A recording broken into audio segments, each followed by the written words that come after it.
Welcome back. Hope you are doing well. Our today's story would take us to Bradford, England. About solved murder case of Shafilea Ahmed. She was born on July 14, 1986, in Bradford, West Yorkshire. She was only 17 years old when she was murdered by someone. But by whom? Let's go deep into this solved case. Shafilea was the daughter of Iftikhar and Farzana, Pakistani immigrant parents in UK. Her parents were Sunni Muslim, native Punjabi speakers, originated from the village of Uttam in the Gujarat district. The family lived in the Great Sankey area of Warrington, Cheshire. Shafilea had the nickname Shaf. Shafilea was an A-level student and hoped to become a solicitor. She made a trip to Pakistan along with family and come back from a trip, and then, after 6 months, she disappears. When police start their investigation, they find clues about her disappearance. When Shafilea went missing, her parents did not report it to the authorities. It was a teacher at Great Sankey High School, Joanne Code, who overheard her younger siblings discussing disappearance. Police were called in and a search was launched. A week later, no effort was made by either parent to contact her by phone. When police asked her father why he hadn't reported her missing, he explained that when he contacted them when Shafilea was missing previously, she is 16 years old and there was nothing they could do. Shafilea disappeared on September 11, 2003. She was finally found out by police in February 2004. But sadly not alive. Disappearance case turned into murder case. Shafilea dismembered remains were found after heavy flooding in the River Kent near Sedgwick, Cumbria, which was 110 kilometers away from her home in Warrington. Police said the corpse was deliberately hidden, and a gold zigzag bracelet and blue topaz ring found with the body were identified by her parents. Due to the advanced decomposition of her remains, the cause of death could not be determined. Detective Sergeant Mike Foster stated at a hearing, the pathologist could not determine the cause of death, but did say the body was that of a young female. Obviously, because of the condition of the body, she was unable to give any further findings. Police believe the body had probably been there since the day she disappeared or not long after. A second post-mortem ordered by South Lakeland coroner Cyril Prickett failed to add anything further. Shafilea dentist said he was 90% sure that the lower jaw found was hers after examining the dental work carried out on it. As police go more deep in that case, more they find suspicious things. Several of Shafilea poems interested the police. Notably, I Feel Trapped, which is said to reflect Shafilea's despairing emotional state, and describe a hopeless life with a family that ignored her, and that she had run away from home several times. A Glasgow pharmacy contacted police, and CCTV footage was obtained in the belief that it was Shafilea. After watching the tape, her parents said they were certain it was Shafilea. When a teacher looked at the footage, she said it's not Shafilea. By that time, Shafilea was already dead. 2 months after her disappearance, a covert listening device was placed in the family home. Her father was recorded saying that the system in the UK works on proof.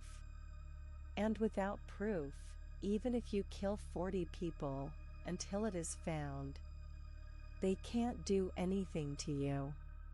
The device also recorded the Ahmeds discussing what would happen if the police found DNA evidence in the car. Shafilea friend Sarah Bennett recalled an occasion to police when Shafilea had been branded a slut by her mother for dyeing her hair and wearing false nails. Neighbor Sheila Costello said, "She has been reported missing twice before and been found staying with friends. We heard they had an argument over an arranged/forced marriage and that Shafi had run away. I hope nothing terrible has happened to her." While police continue their investigation, Shafilea funeral was held. All Shafilea family members, friends and some relatives attended her funeral. Police find out in their investigation during a trip to Pakistan earlier in 2003, Shafilea had swallowed bleach in what was reported to be a suicide attempt. Her parents claimed this had been a simple mistake, and that she had drunk the bleach during a power cut because she thought it was mouthwash. Shafilea suffered extensive damage to her throat, for which she was having regular ongoing care at the time of her disappearance. According to media reports, she had turned down a suitor in a forced marriage. During this trip, although her parents denied there being any attempts made to pressure her into agreeing to the prospective marriage, after 3 years, police did not find any suspect. The proceedings against Shafilea parents were dropped in 2008 due to lack of evidence against them, and case went cold. But in 2010, the case takes U-turn dramatically. Shafilea's younger sister Alicia arranged a robbery that took place at her parents' house on August 25, 2010, during which she, her brother, sisters, and parents were in the house. She was arrested and told police that her parents had killed Shafilea. She told police that after trying to force Shafilea to accept the arranged marriage, her parents were afraid her refusal would bring shame on the family.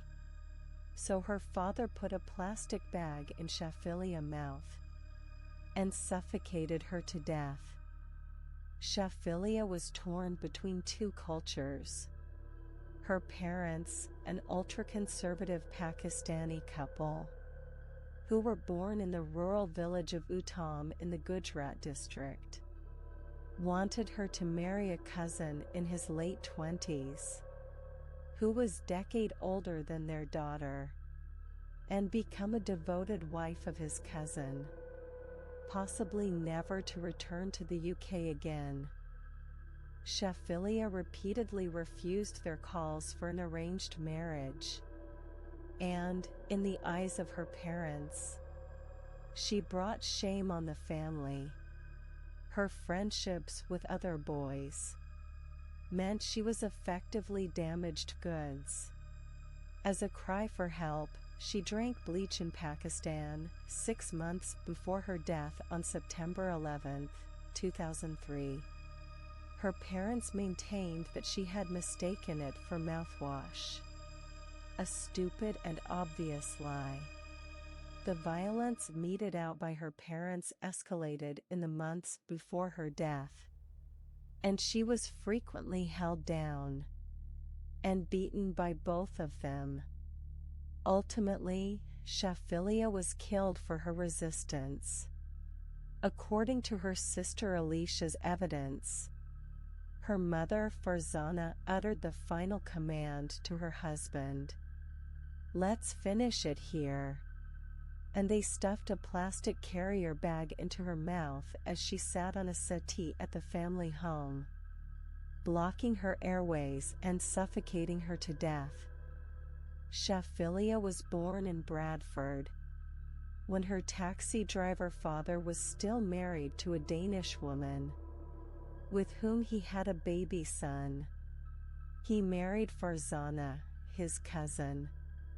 The family moved to Warrington, a town with a small but well-established Asian community. Soon after her birth, the police breakthrough in the case came after 9 years, when a younger sister, Alicia, organized an armed robbery at her parents' home. During police interviews, she disclosed that she watched her parents hold down and murder her sister. It was the evidence the police needed. Alicia became a key prosecution witness and told the court of the final, fatal assault. In her detailed account, she recalled how her sister's eyes were wide in shock, and she was kicking her legs as she struggled to breathe. Alicia was frozen to the spot in horror as she watched Shafilea's legs stop kicking. She ran to her bedroom and later, from a window, saw her father carry her sister's body wrapped in bin bags into his car before driving off. Crucially, before this, she observed her mother in the kitchen sorting out flowery patterned sheets, bin bags, and rolls of tape. Perhaps one of the most appalling elements of Shafilea Ahmed's murder was that, according to Alicia's testimony, the other children were present when their parents killed her. The youngest was 7 years old at the time. They were told to tell anyone who asked that she had run away. It was a dreadful secret that bubbled to the surface in the Ahmed family as the years passed. Alicia told friends about the killing, but later retracted her comments and returned home, back to silence and denial. In a sign of her divided loyalties, she supported her parents' account in police interviews as a young teenager shortly after the killing. She denied that her parents had harmed Shafilea and insisted that her sister had run away. But when she gave evidence against her family at the trial, the austere wood-paneled and porticoed court was silent as she sobbed behind a burgundy velvet screen. A few feet away in the well of the dock, Farzana wept. At the back of the room, her youngest sister cried. Only her father stared ahead, his face devoid of emotion. Shafilea mother Farzana and father Iftikhar. They were both found guilty of murder and sentenced to life imprisonment with a minimum term of 25 years on August 3, 2012. On July 14, 2015, the first National Day of Memory for Victims of Honor Killings was held. Organized by the Leeds-based charity Karma Nirvana. It is held annually on Shafilea birthday. What's the main reason behind honor killings across the globe? Share your thoughts and opinion in comment box. Thanks for watching. If you like this video, give us a thumbs up. Don't forget to subscribe our channel. See you in next video.